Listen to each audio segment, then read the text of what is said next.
I'm on a mission to find the wildest piece of land in Africa to build a homestead on. As you can see, we already have a name for the camp and the project is well on the way. And today, I'm going to share with you the almost 3-year-long journey it took us to find Old Dog's Pond. I'm sure no matter where you are in the world, we all have that dream to find that little piece of land tucked away in the middle of nowhere where you can escape the crazy day-to-day lives that we currently live. My goal is to create a place where you can live, research, and create all through some kind of conservation model. I'll admit I was a bit hesitant to use the word conservation as it's a big statement to commit to and an even bigger one to pull off. But my hope is that Old Dog's Pond doesn't just become a success story, but a business model that one can replicate. So first of all, some of you may refer to this as a hobby farm. And they say a hobby farm is the funnest way to go broke. Coming from a business background, I've been focused on how to make this camp sustainable while at the same time not falling into that traditional safari model. I don't want this to be that old Ferrari safari type of camp. What I want to do here is I want to put the land, the animals, and our team first. Because this just isn't a project. The ultimate goal is going to be a home for all. If all works out, I'd love to see this idea turn into a self-sustained company that may also be scalable and most importantly conservation driven, while at the same time having some fun while we do it. The second challenge is location. Finding a place that is still very wild but yet accessible is extremely hard in today's world because of what us horrible humans have done to our wild areas. And for myself, with a full-time job and a family on the way, I'm going to need all the helping hands I can get. Luckily, we already have an amazing team coming together and I cannot wait for you to meet them all in later episodes.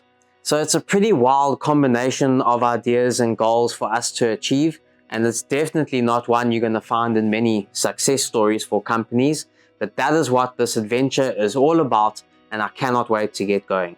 Right now, phase 1 of construction is underway. I've already lost a good number of hairs, and you don't even want to know what is currently happening as we speak, but that is all part of the adventure. So now, I guess the big question you're all wondering about, where exactly is Old Dog's Pond happening? My one requirement was this needed to be in a wild area. So I don't want a fenced-off farm with lodges and game vehicles circling all day. To me, wild means true wilderness.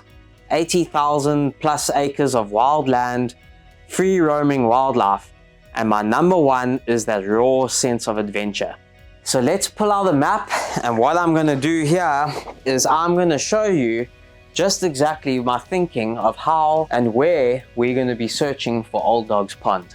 Now, I don't have fancy AR planes or cars shooting around the screen. We're going to do this the old school way with my map and marker pen. And at the same time, I find maps very interesting and would like to show you in depth exactly where Old Dog's Pond is happening. But before we do that, please chaps, a crazy idea like this needs all the support that we can get. So if you can, subscribe to our channel, subscribe to our newsletter as well, and like this video because we're going to need all the support and luck to pull off a crazy idea like this. So here's Southern Africa. I'm based in Durban, down at the bottom. For this to work, the camp needs to be reachable in a half day's travel. Otherwise, it just becomes too far for quick trips. My first stop was just a 3-hour drive from where I live, Kuklui in Mfolozi. For me, it's Africa's most underrated park. Incredible landscapes and biodiversity, and it ticked every box, including the chance to support local conservation efforts. I started conversations which went well, but in the end the red tape and politics were just too much. Not impossible, and maybe something for the future once this project is proven. Next, what about the rest of South Africa? The eastern side doesn't quite give me that bush feel I was after, and surprisingly not that accessible from Durban. So that left the greater Kruger area. Now Kruger is magical. It is huge, wild, diverse, and accessible. But with all those ticks comes one big price tag. To make it happen, you would need to have a few bitcoins and the right connections. There's a reason why it's one of the greatest parks in the world. So I started looking beyond South Africa. My question was simple: which airport gets me closest to the wildest areas? Mozambique and Zimbabwe both have phenomenal wilderness, but accessibility from airports was an issue. No easy way in or out, no matter how you looked at it. That left Namibia and Botswana, both stable economies, both with flights into key towns, and both with wilderness on their doorsteps. And here's where my personal preference kicked in. I've always been drawn to wild places near water. Namibia, as beautiful as it is largely desert and scrubland, which is amazing, but not what my heart was after, which led me here to Maun, the gateway to the Okavango Delta and one of the wildest, most scenic places on earth. And that's where the real search began.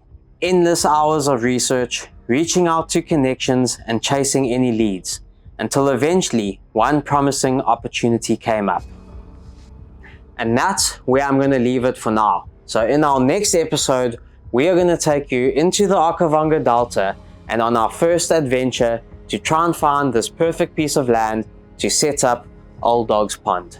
So thanks very much for watching, and please in the comment section below, let me know your thoughts on this crazy idea, and at the same time, if you have any advice or anything like that, please email in or once again comment below. And we'll see you in the Delta.